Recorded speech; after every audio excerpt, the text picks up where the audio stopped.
At alamang. Ay!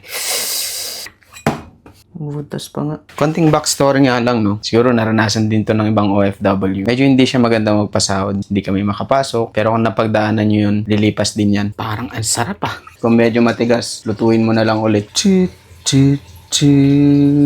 Uy! Kumain ka. Etong sa'yo. Salamat, pre. May lumapit sa akin. Sabi ko, o sige. Arbo ko na yung t-shirt mo. Ang ganda eh. Ano, G? Ito na naman tayo. First episode. Nakita ko madaming nag-request ng Dad Palu pero may uunahin tayo. Bakit? Gusto ko lang eh. Joke lang. Pero itong dish na to, malapit siya sa puso ko. Kasi dinadala ko to sa trabaho dati. At tingin ko, naisipan niyang ipaluto to kasi naalala niya rin yung time na nagsishare kami ng mga pagkain namin sa trabaho. Yun yung mga times na medyo, di naman naghihirap. Pero yun yung mga times na medyo tapos pa, kailangan magtulungan. Kapag sumahod kami, nagsishare kami sa mga kaibigan namin sa trabaho. At ito yung palagi kong dinadala dati. At least siguro yung favorite nila na dinadala ko. Binagoongan, dedicated to Paring Bri. Nga pala, unahin ko siya kasi isa siya sa mga tao na nag-push sa akin para mag-vlog. Sinuportahan niya ako. Sinusulan niya ako actually para siguro may tawanan siya. Pero anyway, or para sa ito, tirahin na natin. Tulad ng mga ibang binablog ko, dali lang rin lutuin to. Puro na lang ako madali eh, no? Anyway, binagoongan. Literal na karne, tapos bagoong, ginisa mo lang. So ang gagamitin natin, bili ako nitong pork ribs, tapos liempo. Dalawa yung type ng karne natin para wala akong maisip. Lutuin na lang natin. Gigisa mo lang to, bawang, sibuyas, luya, malinis yan. At alamang, bagoong alamang. Naubusan ako nung ginagawa ko kaya bumili muna ako. Ito siya. So, usually ginigisa ko lang to, pero medyo nagmamadali ako eh. So, habang pine-prepare ko to, lalaga ko muna yung mga karne para mabilis lang yung paggisa. Ang advantage nun, magkakaroon ako ng broth. Yung pinaglagaan nito, gagamitin ko rin. Dami no, dalawang pamilya kakain eh. Gasan muna natin. Pwede na yan. Walang kahit ano, laga lang. Takpan natin. Ay. Pisa na natin to. Nga pala, nilalagyan ko ng sili to eh. Pero alam ko hindi mahilig si Bryce sa sili kaya isa lang, isang tumpok. Sibakin na natin to. Basurahan. Sulit lang. Panoorin nyo pa to? Wag na! Medyo madami kasi masarap pag madami. Ito lagyan. Bawang naman.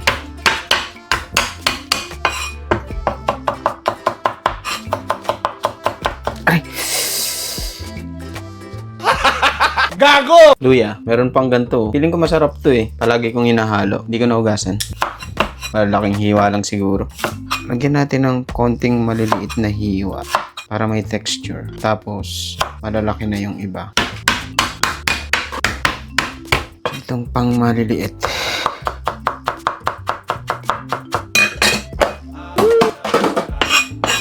Pero biro lang. Alam ko hindi mahilig si Bryce sa sili kaya kontian lang natin.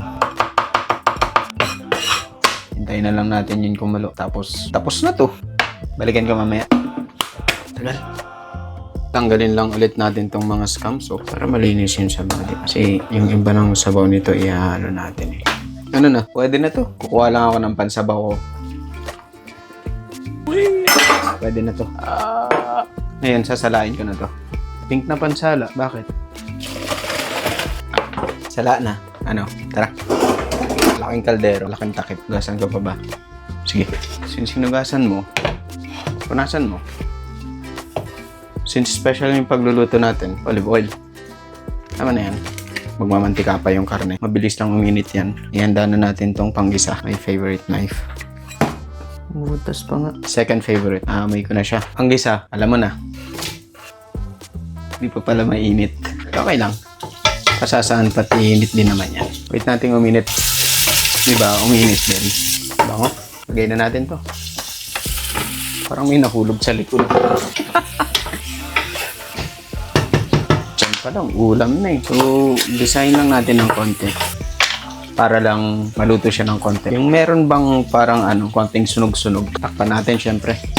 Nga pala, may gulay tayong ilalagay dito eh. Talong, 3 piraso lang. Gasan natin.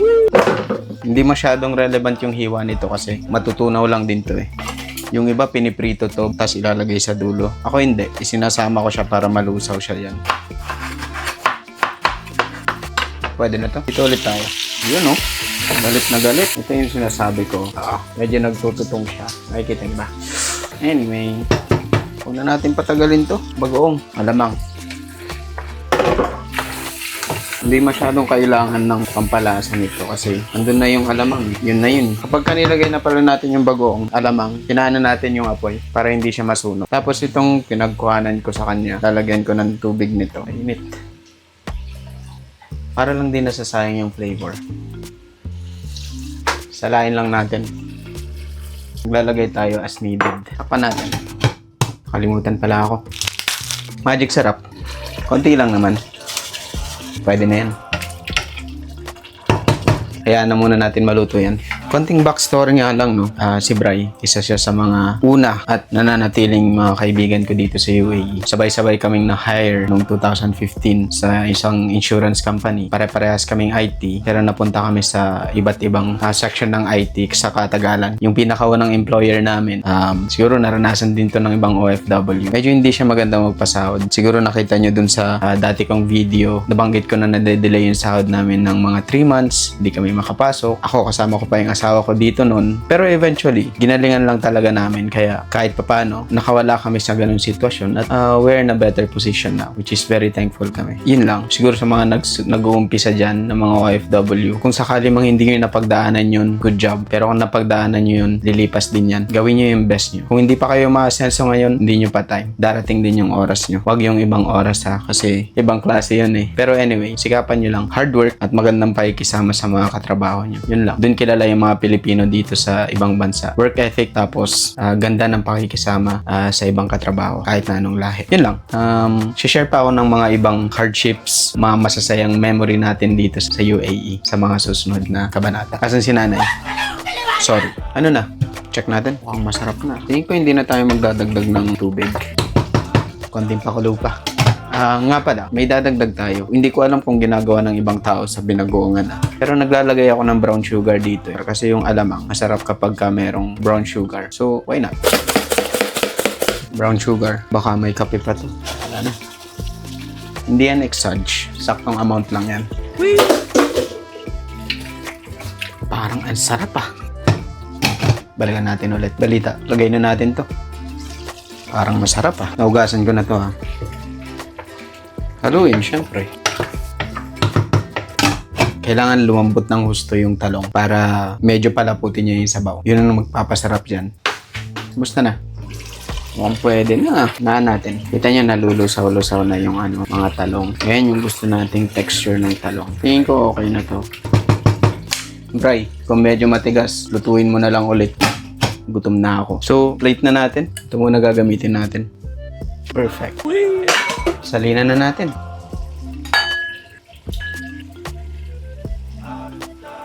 Pwede na siguro yan.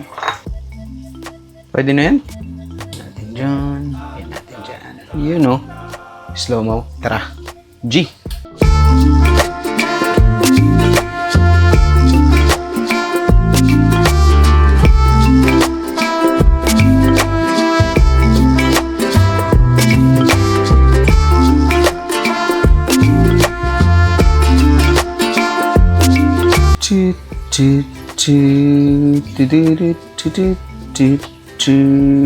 Anyway, tapos na yan. So, ayan na nga siya. Mukhang masarap, no?